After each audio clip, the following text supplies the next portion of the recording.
What's up, Violinist? Today I'm bringing you a new series I plan on doing on my channel for DHC, and it is called the Pick Your Review. What this series is pretty much going to be is each month I'm going to pick a certain element between water, nature, fire, or light and dark, with light and dark being together. Since they're a much rarer pool, there are going to be a lot less monsters in that category. And what you are able to do is pick whatever monster from that current month's category, comment it down below in the video, and I will build that particular monster, whoever has the most likes, and 5-star them or 6-star them if I'm able to, gear them up as best as I can, and do an actual review on them. I decided this would be really fun to do because it would engage you as the viewers a lot more than just me picking my own heroes and doing reviews on, because I might do a review on a hero that a lot of you don't have, or a lot of you I've already built, etc, etc. So I figured this would be a way to let you be able to get the content you're interested in. So without further ado, I want to actually start this month out with my light and dark monsters, because I only really built 2 light monsters so far. I have built no dark monsters so far. So as you can see here, I have Sigrun, the 6-star light Valk, already. I have done a video already on her as a farmer, and there's also quite a bit of content on her out there on YouTube as well as on Reddit, and I'm pretty sure on Discord as well, on how good she is. So personally, I wouldn't really want to do another review on her because there's so many out there. And I also want, while I'm speaking about her, the reason I personally 6-starred her is because I was watching Simply Breezy's YouTube video, and I had her at 5-star, and I saw what she was capable of doing at 6-star, and I was just in wow mode, I guess you could say. So go ahead over to Simply Breezy's YouTube channel. I believe it is Simply Breezy with a space in between, or it is simply _Breezy. I'm not really sure, but you'll be able to find them fairly easy. And go ahead and give that guy some love. Give him some likes and some subscribes as well while you're there, and enjoy his content because he is a great content creator. So we also have Lily, the Light Dryad, in our lineup. I have done a review on her with Lily versus Violet as who is the better Dryad. You can check out the video on my page also for that. But I also want to note before you go to that video, if you're interested in it, that Purifying Bloom does heal before cleanse for Lily as well as Violet, which in my video it does say otherwise, but this is a patch note update that was released after the patch actually came out, and I wasn't aware of it, so that is a misinformation part on me, and I do apologize for that. So I wanted to make sure that everybody know, if you're watching this video and you do go to that video, that Lily and Violet both will cleanse before they will cleanse after their heal. So it's a heal first and then a cleanse. So mortal wounds will be very effective against both Violet and Lily. Next up, we also have, I believe her name is Gamma, the Astromancer once awakened. This is a hero that you get fairly on in the game, especially as free to play. I believe you get her through scenarios, either on board 1 or board 2. I'm not really sure. It's been quite some time since I actually got her. I did use her in the very beginning of my game. She's very high DPS.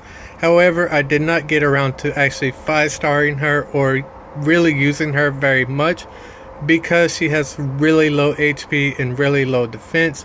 She was throwing out a lot of DPS with her ultimate and her skills, but she was also dying really quickly.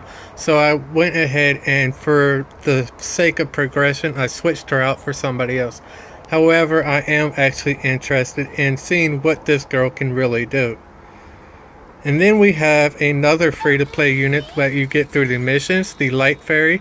I'm not personally really interested in the Light Fairy because I think there are other fairies out there that is actually better than her. And I also want to point out that actually when fairies awaken, they awaken into attack speed, and their attack speed is 1.92, which is actually the highest in the game. So fairies are actually very usable, guys. So do not just overlook these girls. They're going to be very high, fast DPS units, because all of them have at least one skill that scale off the speed. And then I have this Light Crow Hag. She is actually the last hero I pulled from a Light Dark disc. I'm kind of disappointed because before the patch came out, or the patch update, whatever you want to call it, she was actually really good. And then they nerfed her down and took away her ongoing damage. So I'm not really sure if she's actually as useful as she used to be. She's been getting a lot of flack because of that nerf. And so I'm kind of curious if she's still usable or not. I haven't gotten around to really building her, or any of her sisters for that matter, because I just really don't have good vampire gear. And then we have the Light Mercenary. This is another one I've been a little curious about. I see her a lot as social avatar pictures in the game chat, as awakened and so forth. Her skills seem pretty interesting. I just never really have honestly gotten around to asking people if she's actually good, or even building her myself. And then I also have the Light and Dark Sharks. I'm putting these two together because pretty much they do the exact same thing. The only difference is their ultimate, I believe, which this one blocks buffs, while this one deals damage on enemies missing HP. If he kills the target, he heals himself for 50% of the damage dealt, and if he kills the target, he gains 2 stacks of regeneration. This one I'm actually really interested in because I can see him being just super annoying on vampire sets, and he would make probably a very good farmer on vampire as well. Then I also have the Dark Basilisk. I really wish it was the Light Basilisk, but honestly, if this was the Light Basilisk, I probably wouldn't be making this video, because this is just an idea I came out with today, because I was looking through my monsters and I was like, man, who am I going to work on next? Who would the community be interested in seeing? Because I always want to put out content that y'all guys might be interested. But on a side note, I do want to point out that this guy does have a shield, and he also has a stun on a fairly low cooldown. He, however, has no debuff on this skill. So if you are to build the Dark Basilisk, I would highly actually recommend putting him on Dazzling. That way he can stun on this skill, and then he has 2 chances of stunning on his ultimate. I think that would be the really good build for him, because it would give him a lot of CC ability as well as sustain, since he has a shield, and it just, all those stuns and plus you keeping up a shield constantly would give you a lot of crowd control and sustain for your team. The Bounty Hunter Dark, I'm not really interested in. I've not been excited about the bounty hunters, honestly. I played around with the fire one since he was free. I ended up feeding him because I just didn't really care for his skill sets. However, fire is actually really good if you get good with him. He is really good in 5v5, so I do want to point that out as a side note. Bounty hunters, however, I just think are really lackluster until they're 6-starred, because when they get 6-starred, the fighter and tank ones have really high HP and defense. I'm not sure about this one because he is assassin class, so I'm expecting him to have like really good attack. But all in all, I'm not really sure if his attack and skill set is really going to make up for that lack in HP and defense he's going to have. And then I also have the Dark Dragon here. I have heard that he is good on Blitz with dazzling gear, and he just has like a continuous stun capability. That is the only reason I've really kept him around for this long. I've actually pulled like 2 or 3 of them, and I use just the others to fodder other things or whatever and level up other things. But I always keep one of each light and dark, as well as one of each Nat 4 or Nat 5 I have, because you never know when they get buffed or whenever you might find them to be useful. So I'm kind of curious how well this guy's used. Like I said, I've heard that he's good, but I've never really seen people use them, and I've never seen any reviews on them or anything like that.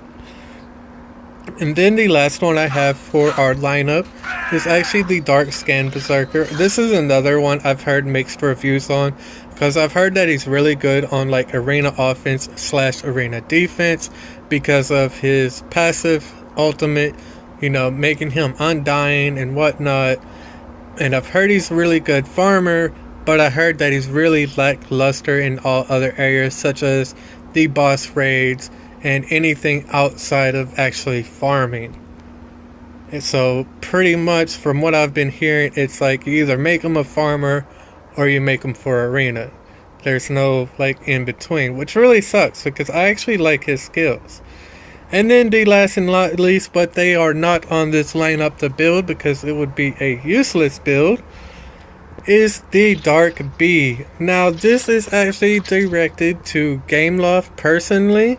Gameloft, this is a 1.06 chance to pull a Dark Bee from the mystery crate, mystery chest, whatever it is that we can open only once a day, and you ended up giving me 2 of them.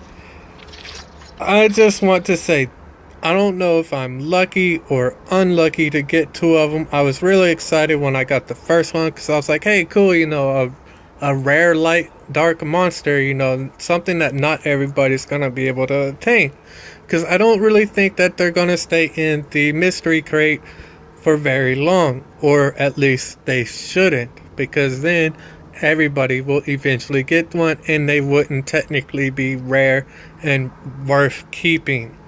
Another thing is I would really like to see these guys actually be useful, like the Nature Blade Master and the Fire Snake Lady. Both of them are just under 1% chance to get from the mystery crate, and this guy's barely over 1%, but he's completely useless. So I kind of feel like I got robbed out of a Fire Snake Lady or a Nature Blade Master, especially when I pulled 2. Guys, I mean, like, they're considered food. They're not ascended. You can't ascend them. So Gameloft, what I would actually like to see is you actually make these guys useful. Maybe give them an ascension, giving them a 3rd skill that's really strong, and maybe buffing up their stats to where they're actually, you know, like 1 or 2 star worthy of that gold star and worth building, even though they would have really low skills on skill damage and HP and so forth. Like, what if we actually wanted to build one of these guys? Because, I mean, look at him. He looks pretty cool, to be honest. Like, I would actually build one of these guys if I felt I could use him somewhere. But with his current state of only having 2 skills, 1 skill doing absolutely nothing but damage, and then 1 with a chance to stun, it's not even a guaranteed proc on a stun, then it's really not even worth building him. Like, they do nothing at all. So that is going to be my light and dark you pick hero review. Like I said in the video, just pick one of the heroes I have showcased in this video, put it in the comments down below the video, and whatever hero has the most likes or the most recommendations, over the next month I will be working on that hero, and at the end of that month I will release a video on them showing where they are useful and what my recommendations for them are. So thanks for watching this, guys. I hope this really engages you and brings you more into my channel. If you have not subscribed to my channel, please do so. Hit the like button, hit the subscribe button, because I plan on bringing out videos like this and other stuff, as well as more hero reviews on my own besides the ones you pick, and a couple guides such as gear guides, boss raid guides, and etc. to you guys as soon as I'm able to. So once again, thanks for watching, and I shall see you in the next video.